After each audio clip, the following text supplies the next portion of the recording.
Si Wilfred. Lorena! Lorena! Lorena!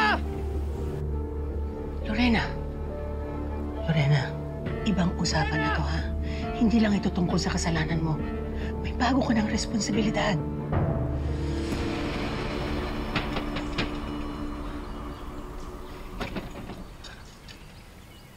Lorena, alam ko nandiyan ka sa loob. Parang may plano ako eh. Pero parang hindi ko na yata pwedeng gawin yun ngayon. Lumabas ka, mag-usap tayo. Amber and I are worried. Pero Diyos por santo, ano ba sinasabi mo? Anong hindi mo na itutuloy yung bata o yung pagsasabi ng totoo kay Wilfred? Lorena! Lorena! Hindi ko alam. Kung susuko ako,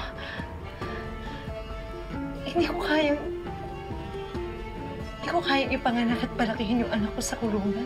Kung patuloy ko na maitatago itong sikreto ko tungkol kay Joy, kay Amber, kay... Lorena, sisiraan ko ng pinto kung hindi mo mapupuksan! Lorena! Lorena! Andali! May karapatan siyang malaman ng totoo. Pero nandiyan na yan. May karapatan siya na malaman ang magiging anak ninyo. Pero hindi lang dahil magiging ama siya. Dahil minahal mo siya.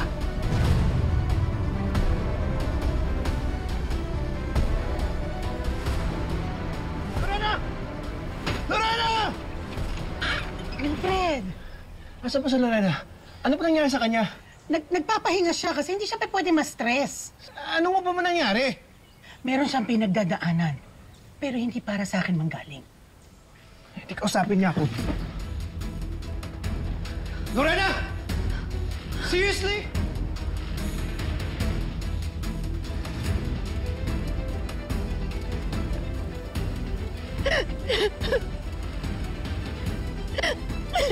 Lorena!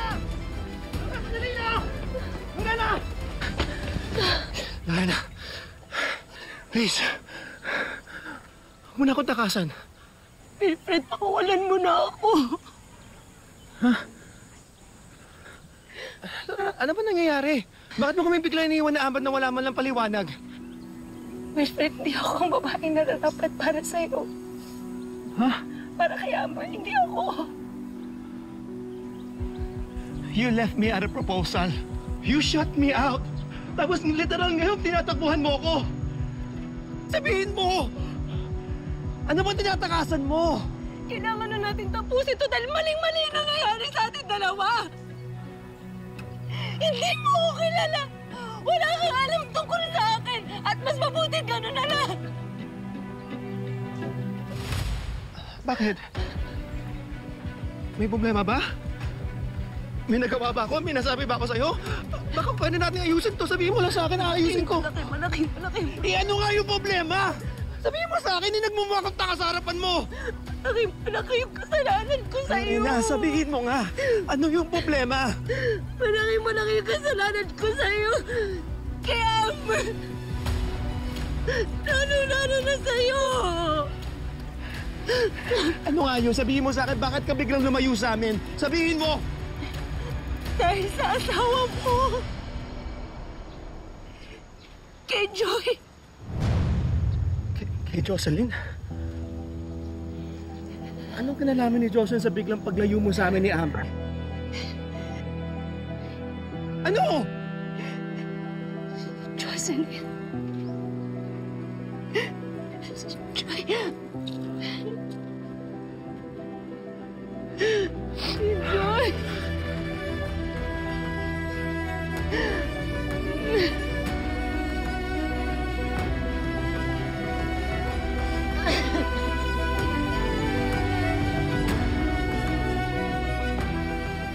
Lorena, anong ibig mong sabihin tungkol kay Jocelyn? Asawa mo. Jocelyn. Joy. Ano nga? Anong ibig mong sabihin tungkol kay Jocelyn? Ano yun? Siya yung nararapat para sa'yo. Hindi siya dapat nawala. Hindi siya dapat nawala. Lorena, mong gagawin yan. Don't compare yourself to her. Iba kayo. I chose you. Dahil mahal kita. Mahal kita. Magkaiba kami.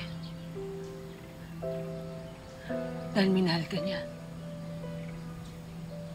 Ako hindi kita mahal. Hindi kita minahal. Ginamit lang kita. Wala akong nararamdaman para sa'yo. Wala akong nararamdaman para sa'yo.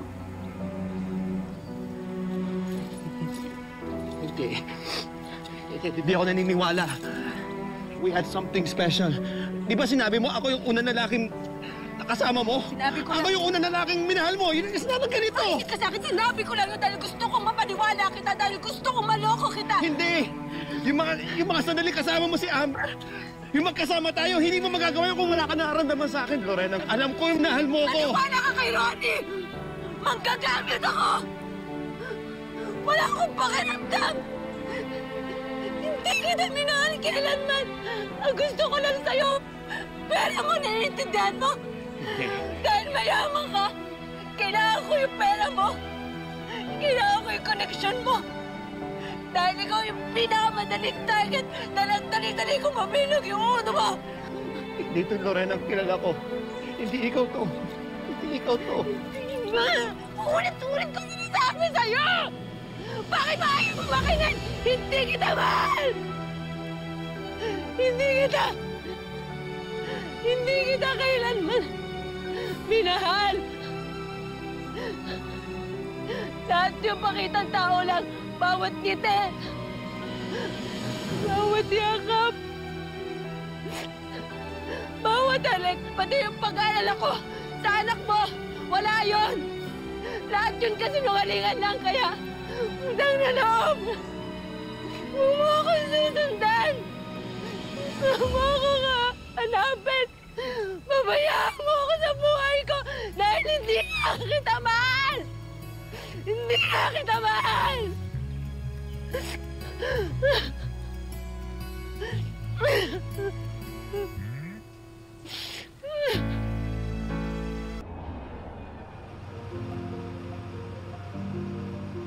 Okay, sige. Yes, Dennis. Sige, tell Mr. C we can discuss the investment figures sa Expo. See you there. Vacation daw, business trip naman pala. This is a good chance for you to meet our local partners and clients. Dad, I just graduated from Fashion Tech. Not business management. Jewelry design ang focus ko. Not sales, not shares. Dad, ikaw na bahala sa business. No? Ako na sa designs. Hi, Tita Ronnie. Buti naman hindi na-delay yung flight nyo. Bakit pa kasi tayo nag-separate flights? Hi, babe! How are you? I miss you. So, I've had the hotel prep everything. Nakapag-online check-in na rin and all. So, gusto nyo bang dumiretso na doon para makapag-freshen up? Or gusto nyo dito na lang sa house? No, diretso tayo sa Expo. May side meeting kami ni Dennis with Mr. C. Okay.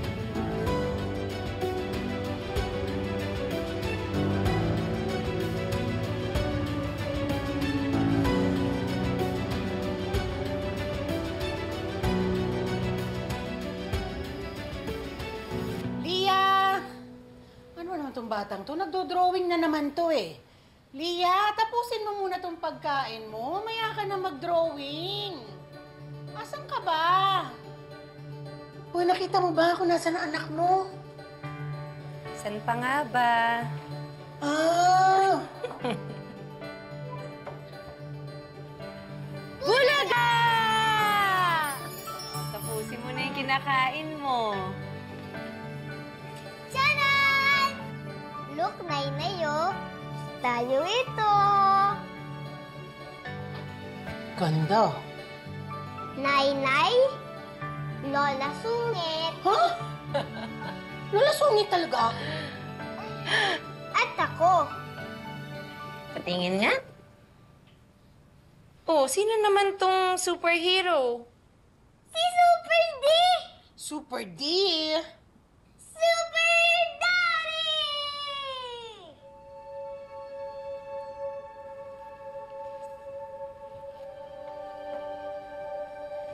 Galing talaga ng imagination ng anak ko.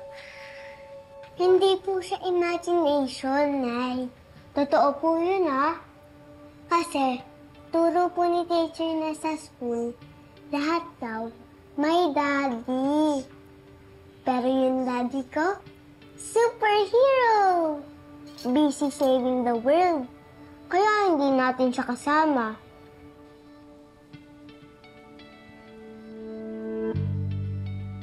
Ganto na lang.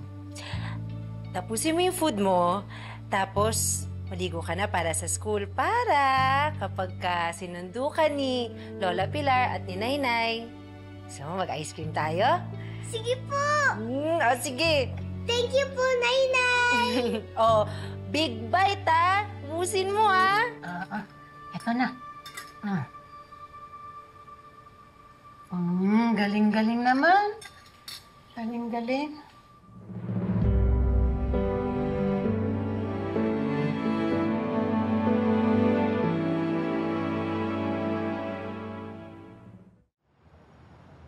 I live for this kind of glam, babe. This is a business function, not a runway show, no? Dennis. It's been a long time, pare. Akala ko hologram ka eh. Grabe, Amber. You've grown so much, ha? Hi, Tito. Eh, mukhang kamukha mo, Mami. Pwede bang pumasok na tayo? Because the Pearl exhibit is waiting for us. And Mr. C? Let's go. Yeah. Let's go. Pare, ito na yun.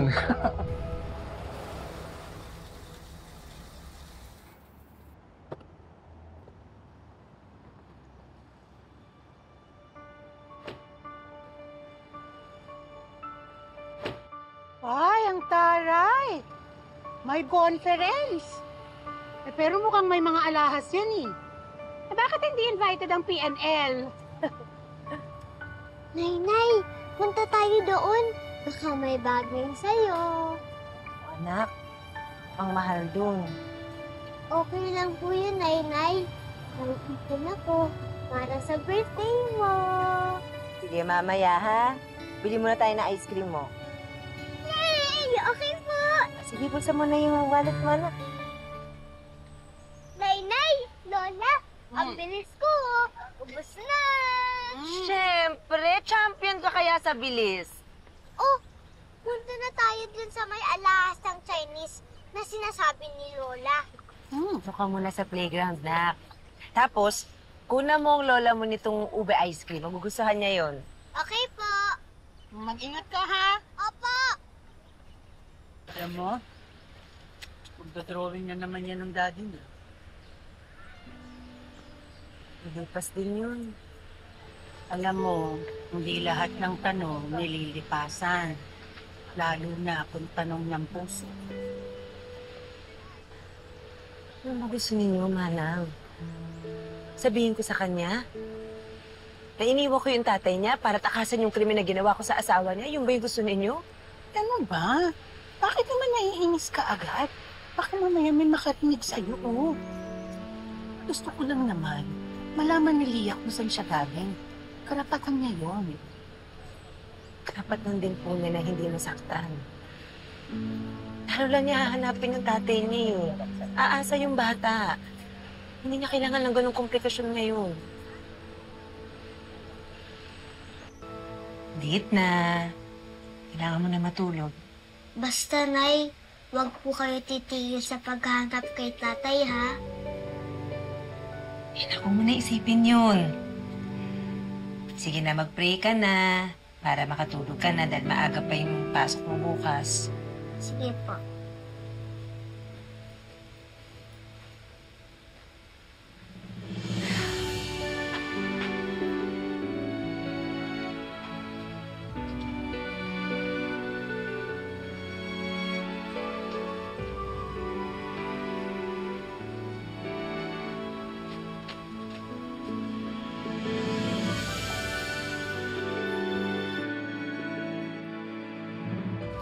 Anong pinag-pray mo, anak?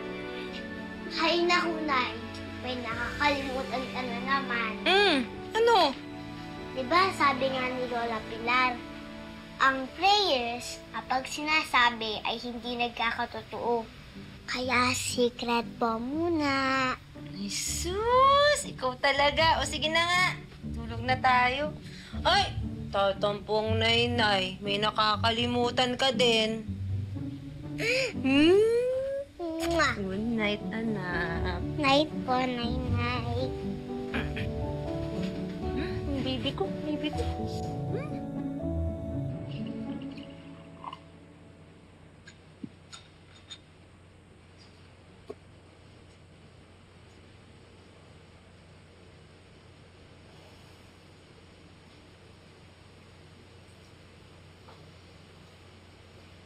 I'm pretty sure Tita Lorena isn't thinking about you anymore. Kaya sana burahin mo na rin siya sa isip mo, Dad. Mawawala rin to, Amber. She's already gone. Ikaw lang tong paulit-ulit na bumabalik. Dad, napagdaanan na natin to. Sorry, anak. The pain doesn't go away just because you say sorry. You have to let her go for real. You keep carrying this weight, but for what? For whom? Iniwan na tayo ni Tita Lorena, but Tita Ronnie's been there. Simula nung nawala si Mom, she never left. She doesn't owe us anything, but she stayed. Pinili niyang magstay. Matagal na natin kasama si Tita Ronnie. She deserves our love too. Nakasama natin siya through every season. Not just the good ones, even the heavy, ugly ones. You know what's tragic?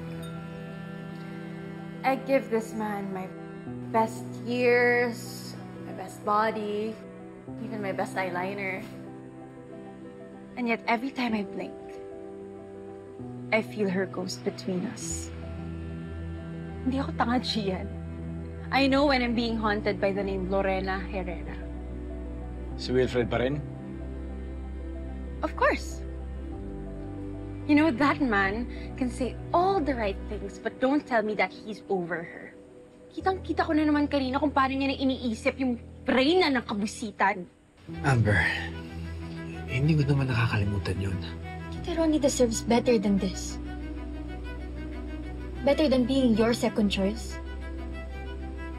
She deserves you. The whole you. Not what's left after Tita Lorena. Kaya, please, Dad. Pakawalan na natin si Tita Lorena sa mga buhay natin. Kung paano natin pinalaya yung mga alaala ni Mommy.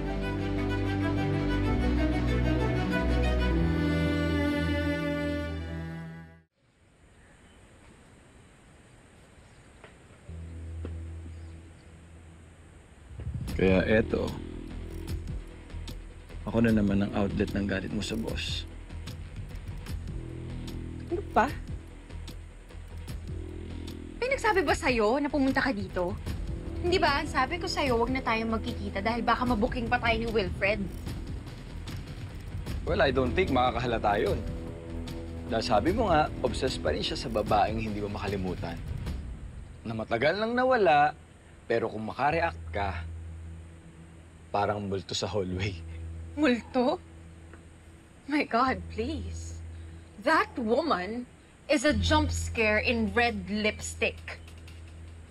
Hindi ko alam kung nasan man siya ngayon, but just like before, pwede siyang sumulpot anytime. Unannounced, unapologetic, and undeserved.